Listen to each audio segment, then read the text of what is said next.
بسم الله الرحمن الرحيم. الحمد لله رب العالمين، والصلاة والسلام على أشرف الأنبياء والمرسلين نبينا محمد وعلى آله وصحبه أجمعين. أما بعد، شيخ الإسلام رحمة الله عليه گفتند وقوله ولولا إذ دخلت جنتك قلت ما شاء الله لا قوة إلا بالله. و قول الله سبحانه و تعالی که الله تعالی گفت که ولولا اذ دخلت جنتک، این حکایت از دو شخص، یکی شخص صالح، یکی شخص کافر، که شخص صالح شخص کافر را نصیحت کرده، میگوید که کاش اگر تو به باغت میدر آمدی میگفتی که ماشاء الله لا قوة الا بالله، میگفتی یعنی ماشاء الله آن چیزی که الله تعالی خواست میشود، میگفتی ولا قوة الا بالله، و کاش میگفتی که ما قوت نداریم مگر آن قوتی که الله به ما داده است، میگفتی. گفته نصیحت کرد. و امام شیخ الاسلام رحمت الله علیه این آیات ها را پی هم آورده ایستادند که در این آیات ها الله سبحانه و تعالی خود را وصف کرده است. و ما این آیات ها را که آیات ها هم مکمل نیست، شیخ الاسلام رحمت الله علیه جای شاهد را نقل کرده ایستادند، بنابراین ما هم فقط جای شاهد را شرح میدهیم و اصل آیات، سبب نزول آیات به اسلوب مفسرها تفسیر نمی کنیم. ولولا اذ دخلت جنتک، این سخن یک شخص به یک دوستش، به یک رفیقش که کاش تو به باغت میدانم. جنت از کلمه پنهانی گرفته شده است. برای آن جنت نامیده شده است که برای آن که وقتی که شاخه هاش تا زمین میرسد، آن شخصیتی که در جنت است دیده نمی شود. باغ جنت برای همین نامیده شد که از این طرفش آن طرفش را دیده نمی شود. برگ های درختش و شاخه های درختش به زمین می رسد از سیر حاصل بودن جنت.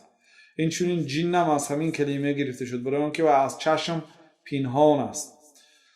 هر وقتا که به باغت می در آمدی کاش می گفتی که ماشاء الله، آن چیزی که الله تعالی خواست می شود، یعنی تقدیری کلام، و ما قوت نداریم مگر آن قوتی که الله به ما داده است، می گفتی.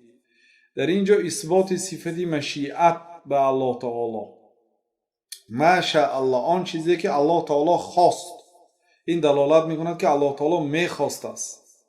لا قوة الا بالله، و این چون اثبات صفت قوت، ما قوت نداریم مگر آن قوتی که الله تعالی به ما داده است. الله تعالی خود صاحب قوت است و به ما قوت داده است، به هر بنده به قدر خود. ولو شاء الله ما اقتتل الذين من بعدهم من بعد ما جاءتهم البينات ولكن اختلفوا فمنهم من آمن ومنهم من كفر ولو شاء الله ما اقتتلوا ولكن الله يفعل ما يريد. در این آیت، این آیت دیگری هست، ولو شاء الله، اگر الله میخواست آنها جنگ نمیکردند. بعد آنها یعنی جنگ نمیکردند که ها کافرها و مسلمان ها.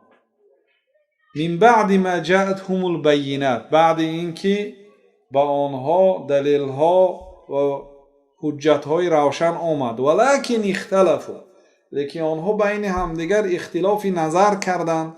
فمنهم من آمن و منهم من کفر، بعضی ها ایمان آوردند به الله تعالی و بعضی ها به الله سبحانه و تعالی کافر شدند. ولو شاء الله ما اقتتلوا، اگر الله میخواست آنها جنگ نمیکردند. ولكن الله يفعل ما يريد، لیکن الله تعالی میکند هر کاری که خواست.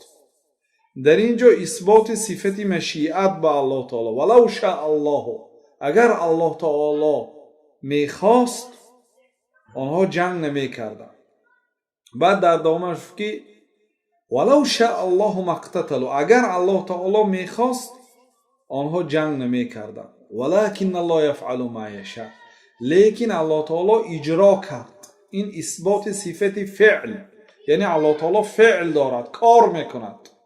یفعل ما یرید، هر چیزی که خواست آن را اجرا میکند الله تعالی. اثبات صفت خواهش و اثبات صفت فعل به الله سبحانه و تعالی. ان الله یحکم ما یرید. در دیگر آیت الله تعالی گفت که الله تعالی حکم میکند هر چیزی را که خواست.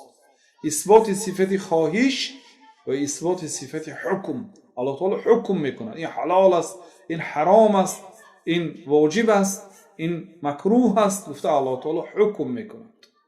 اثبات صفت حکم و اینچون اثبات صفت ارادت یعنی خواهش. چون که این صفت ها را معتزله و جهمیه ها و اشاعره اثبات نمی کنند و اثبات کنند هم مانند اشعری ها اثبات ناقص است.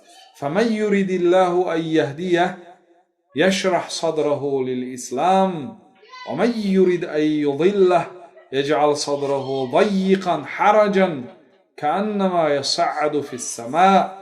الله تعالی میگوید که کسی را که الله تعالی هدایت او را خواهد قلب او را به اسلام میکشاید، دلش منشرح الصدر میشه، دلش روشن کشاده میشه. و کسی را که الله تعالی خواهد که گمراه کند قلب او را تنگ میکند. حرجا تأکید کلمه ضیقا یعنی تنگ میکند. کانما یصعد فی السماء گویا که به آسمان میبراید. ولی به کوه برآمدن هم اگر کوهی بلندی راست باشد یا مشقت دارد، حالا که شما یک چیزی دارید که به او چسبیده میبراید، این کوه هست. انسان وقتی که به بلندی میبراید در حقیقت مشقت است، نفسهایش میگردد. کسی که الله تعالی او را گمراه کرده است وقتی که او را دعوت به این دین مقدس اسلام میکنید گویا که به آسمان میبرآمده باشد، تنگی را مییابد، نفسهاش میگردد. برای چی؟ برای آنکه او را الله تعالی هدایت نکرد با حکمت خود. در اینجا اثبات صفت ارادت، خواهش. اهل بدعت از معتزله و جهمیه ها و پیروان آنها میگن که الله تعالی نمیخواهد. برای آنکه ما میخواهیم الله تعالی مگر خواهد این با مخلوق ها مانند میشه، بنابراین الله تعالی نمیخواهد. میگن الله تعالی خود را در قرآن وصف کرده است که الله تعالی میخواهد. فمن یرید الله ان یهدیه کسی را الله تعالی هدایتش را خواهد یشرح صدره للاسلام قلب او را به اسلام میکشاید. با محبت آمده درس گوش میکند، با محبت طهارت میکند، با محبت مسجد میرود، ذکر میکند، یک محبت عمره میکند، حج میکند، زکات میدهد، با محبت اجرا میکند عملهای شریعت را. و آمدن رمضان خوشنود است. و من یرید ان یضله کسی را که الله تعالی خواهد که او را گمراه کند قلب او را تنگ میکند. اینجا اثبات صفت خواهش گویا که به آسمان میبرآمده باشد. و قوله و احسنوا ان الله یحب المحسنین. وقتی که قوله گفتن الکی به دیگر صفت گذاشتن. احسان کنید، نیکی کنید. الله تعالی نیکوکاران را دوست می‌دارد. نیکی در حق الله تعالی چه خیلی که پیامبر صلی الله علیه و سلم تفسیر کردن ان تعبد الله کانک تراه فان لم تکن تراه فانه یراک. تو الله تعالی را همین گونه عبادت کن که گویا که الله تعالی را می‌بینی. در وقت نماز اگر الله تعالی در رو به رو ایستاده باشه چه خیلی عبادت می‌کنی؟ در پیشگاه الله تعالی ایستاده. همین خیلی عبادت کن. اگر نتونی دان که الله سبحانه و تعالی تو را دیده ایستاده است. این درجه احسان همراهی الله تعالی. احسان همراهی مردم نیکی خود را رسانیدن، بدی خود را نگاه داشتن و در وقت روبرو شدن با روی کشاد و با خنده تبسم معامله کردن. الله سبحانه و تعالی گفت که و احسنوا ان الله یحب المحسنین. شما نیکی کنید، الله سبحانه و تعالی نیکوکاران را دوست می‌دارد. در اینجا اثبات صفت محبت به الله تعالی. ان الله یحب یعنی الله تعالی دوست می‌دارد. جهمیه ها و معتزله ها انکار کردند، گفتند الله تعالی دوست نمی‌دارد. اگر الله تعالی دوست دارد الله تعالی با مخلوق ها مانند می‌شود. گفته الله تعالی را از دوست داشتن پاک شماریدن، یعنی پاک شماریدن در نظر خودشون، یعنی این صفت رو بیکار کردن، تعطیل کردن، گفتن الله تعالی دوست نمیداره، انکار کردن. الله تعالی میگه که الله تعالی دوست میدارد، آنها میگن که نه دوست نمیدارد. و اقسطوا ان الله یحب المقسطین، شما عدالت کنید وقتی که حکم میکنید یا عمل میکنید، چون الله تعالی عدالت کننده ها را دوست میدارد. عدالت شرط نه که برای عدالت کردن انسان قاضی باشد، چون که انسانی که صاحب 2 عائله هست یا 3 عائله هست، بین عائله هاش باید عدالت کند. انسانی که فرزندا دارد بین فرزنداش عدالت کند. یعنی عدالت فقط برای قاضی نه، در همه کارها باید عدالت کرده شود. عدالت این به هر یک شخص سزاوار خود را دادن، نه برابری تقسیم کردن. الله تعالی دوست می‌دارد شخصیت‌هایی که عدالت می‌کنند. این دلالت می‌کند که الله تعالی دوست می‌داشت، صفت محبت. لیکن دوست داشتن الله تعالی مانند دوست داشتن مخلوقات نیست. لیس کمثله شیء، مانند الله تعالی چیزی نیست. فما استقاموا لكم فاستقیموا لهم ان الله یحب المتقین. وقتی که آن کافرهایی که با شما عهد و پیمان کردند و به عهد و پیمانشان ثابت قدم ایستادند، شما هم به عهد و پیمانتان وفا کنید. مادامی که آنها استقام و مستقیم عهد شده، شما هم به عهد و پیمان وفا کنید. ان الله یحب المتقین، الله تعالی تقوادارها را دوست می‌دارد. اینجا اثبات صفت محبت است که الله تعالی متقی ها، تقوادارها را دوست می‌دارد. ان الله یحب التوابین و یحب المتطهرین، الله تعالی توبه کننده ها را دوست می‌دارد. و اینچنین الله تعالی شخصانی پاک را دوست می‌دارد، آنهایی که طهارت می‌کنند، هم طهارت معنوی از شرک، هم طهارتی و از گناه، و هم طهارت حسی و مادی، طهارتی که به نماز و طهارتی که از جنابت غسل میکنند. الله تعالی شخصان پاکیزه را دوست می‌دارد. اثبات صفت محبت به الله تعالی.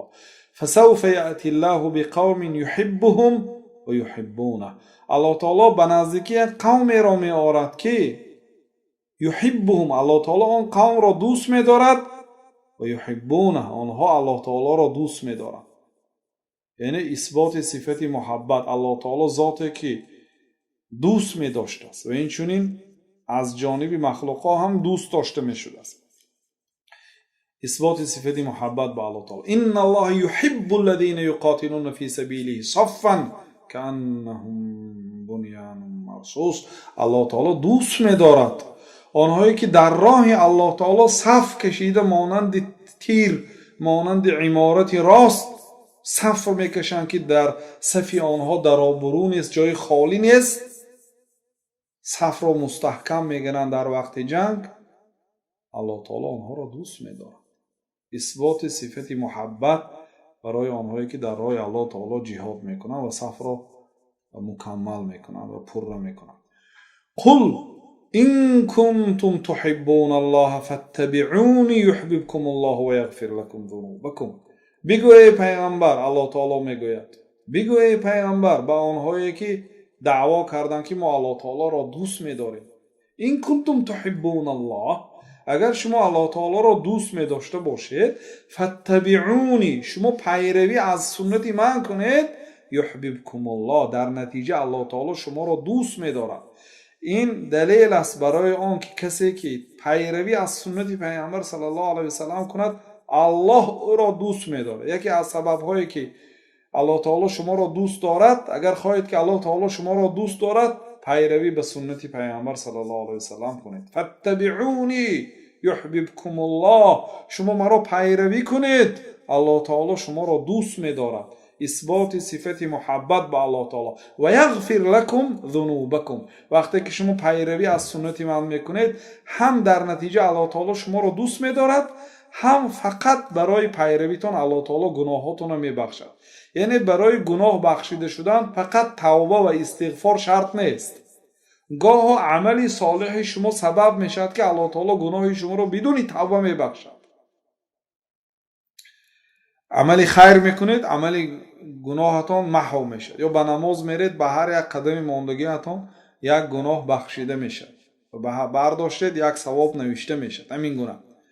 و قوله رضی الله عنهم و رضوا عنه، الله تعالی از آنها راضی شد و آنها هم از الله تعالی راضی شدند. اثبات صفت راضی شدن و قوله گفتن به جا بریم، صفت رضا و گذاشت. یعنی الله تعالی از بعض مخلوقاتش راضی می شده است. و رضوان من الله اکبر، از همه بزرگترین نعمت این است که الله از شما راضی باشد. از همه مصیبت کلام این است که الله به شما غضب کند. الله تعالی از ما راضی شد و ما غضب نکند. این اثبات صفت رضا. و قوله بسم الله الرحمن الرحیم، و این چنین قول الله تعالی که بسم الله الرحمن الرحیم در سوره نمل آمده است و این چنین در ابتدای تمام سوره ها غیر سوره توبه آمده است. به نام الله که یکی از نامهاش رحمان است و رحیم است. رحمان یعنی ذاتی که صاحب مهربانی هست، رحمت است. رحیم ذاتی که رحم میکند. ابن القیم گفتن که رحمان این صفت الله هست، رحیم یعنی اجرایشی رحمت از جانب الله تعالی اجرا کرده، مهربان است. رحمان رحمان دنیا گفتن یا رحیمهما، رحمان دنیا هست یعنی در دنیا مهربان است، حتی به وحشی ها رحم کرده است که پایش را میبردارد تا اینکه فرزندش را زیر نکند. حیوانی وحشی است و فرزندش رحم دارد. این کافر است و فرزندش رحم دارد. و الله تعالی به کافرها هم در این دنیا رحم کرده است. لیکن رحیمی او فقط برای مؤمنان هست که آنها را هدایت کرده است و به جنت می‌درآورد. یعنی در اینجا اثبات صفت رحمت، مهربانی.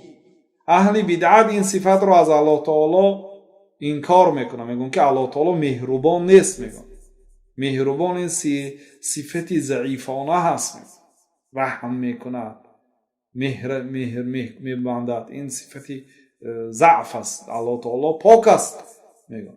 و شیخ الاسلام رحمت الله علیه اقرار کرده ایستادند، اثبات کرده ایستادند که ما اهل سنت و الجماعت از جمله 4 علماها، امام ابو حنیفه، مالک، شافعی، احمد، بخاری و غیره، هر چیزی که الله تعالی، هر صفتی که خود را وصف کرده است، ما الله تعالی را همین گونه وصف میکنیم.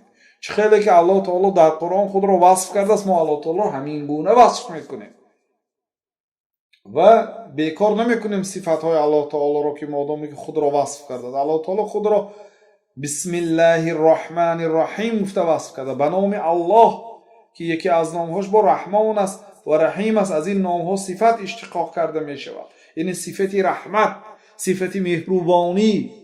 ارحموا من فی الارض یرحمکم من فی السماء، رحم کنید، مهربانی کنید با آنهایی که در زمین است تا اینکه آنهایی که در آسمان است شما را رحم کند. ربنا وسعت كل شیء رحمتا و علما، پروردگارا رحمتی تو تمام چیز را وسیعی کرده است. علما، از همه وسیعترین صفت الله تعالی این صفت رحمت و صفت علم الله تعالی.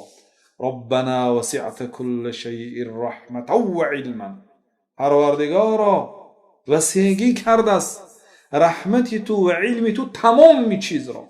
رحمت الله تعالی به همه چیز میرسد. حالا این رحمتی که در این دنیا الله تعالی گذاشته است که به همین رحمت کافرها بین همدیگر، وحشیها بین همدیگر رحم میکنه، این از 101 جزء از رحمت الله تعالی هست. 99 رحمت الله تعالی روز قیامت اجرا کرده میشه. الله تعالی بسیار ذات رحیم است و این چون علم الله تعالی هم وسیع است. اثبات صفت رحمت و اثبات صفت علم و وسیع بودن این صفت ها در الله تعالی، یعنی بی نهایت این صفتش صفت بزرگ است، وسیع است. و کان بالمؤمنین رحیما، و الله تعالی به مؤمن ها با رحمتی مخصوص دارد، چون که آنها را هدایت کرد، آنها را به جنت می‌درآورد. رحمتی مخصوص است. اثبات صفت رحمت. کتب ربکم علی نفسه الرحمه، پروردگار شما بر نفسش فرض گردانید مهربانی کردن را. رحمت، مهربانی کردن، این را به خود حتمی گردانید که الله تعالی مهربان است. اگر به یک شخص غضب کردنش بیاید یا رحم کردنش بیاید، رحمتش غضبش را مسابقه من غلبه میکند. یا انسان گناه کرد، الله تعالی میتواند برای او غضب کند چون گناه کرد، میتواند او را عفو کند و رحم کند. بیچاره نفسش گناه را خواست و امکانیت پیدا نکرد، خودداری کردن نتوانست، گناه کرد. رحم کند یا عذاب دهد، رحمتش غضبش را غلبه میکند. و هو الغفور الرحیم. الله تعالی غفور است، یعنی گناه را اگرچه بزرگ است مغفرت میکند، اگرچه بسیار است مغفرت میکند. رحیم است، مهربان است. اثبات صفت ستر، پوشیدنی عیب و گناه و بخشیدنی آن، و اثبات صفت مهربانی. فالله خیر حافظا و هو ارحم الراحمین. حضرت یعقوب گفتند که الله تعالی بهترین محافظت کننده و او مهربان ترین مهربان ها. از الله تعالی دیده دیگر مهربان نیست. بنابراین پیامبر صلی الله علیه وسلم وقتی که در جنگ، بعد جنگ یک زنی را دیدند که در بین مرده ها فرزندش را می جست، یا فرزندی را می برداشت، دید که مردگی هست، ناز می دید که فرزندش نیست، می گذاشت. همین گونه در بین مرده ها بعد جنگ فرزند خود را می کافت و ناگاه فرزندش را زنده یافت و به آغوشش گرفت، بوسه کرد، به کنارش گرفت، گشته دور کرد، بوسه کرد. پیامبر صلی الله علیه وسلم به صحابه ها گفتند که اترون هذه طارحة ولدها فی النار، آیا شما گمان میکنید که همین زن کودکش را به آتش میپرتاید؟ اگر در پیش همین زن یا آتشی باشد، همین زن به گمان شما آیا کودکش را به آتش میپرتاید؟ صحابه گفتند که نه، قسم به نام الله نمیپرتاید یا رسول الله. بعد پیامبر صلی الله علیه وسلم گفت که والله لله ارحم بعباده من هذه بولدها. قسم به نام الله، الله از همین زنک به فرزندش به بندگاش دیده مهربان تر است. همین زن چه خیلی فرزندش دوست می‌دارد، قسم به نام الله تعالی بنده هایش را این زن دیده دوست می‌دارد. همین رحمت و همین محبت هم به همین زن کی داد؟ الله تعالی داد. هستند زن‌هایی که فرزنداشون را به قتل رسانیدند.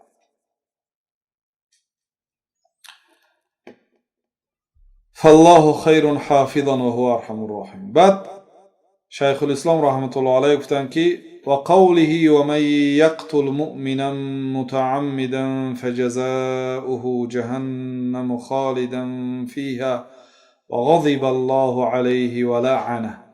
و این چون قول الله تعالی در حق آن شخصی که مؤمن را به قتل میرساند، کسی مؤمن را به قتل رساند قصداً، یعنی از اینجا برآمد شخصی که سهواً به قتل میرساند، ندانسته، قصداً نه، با نیت نه.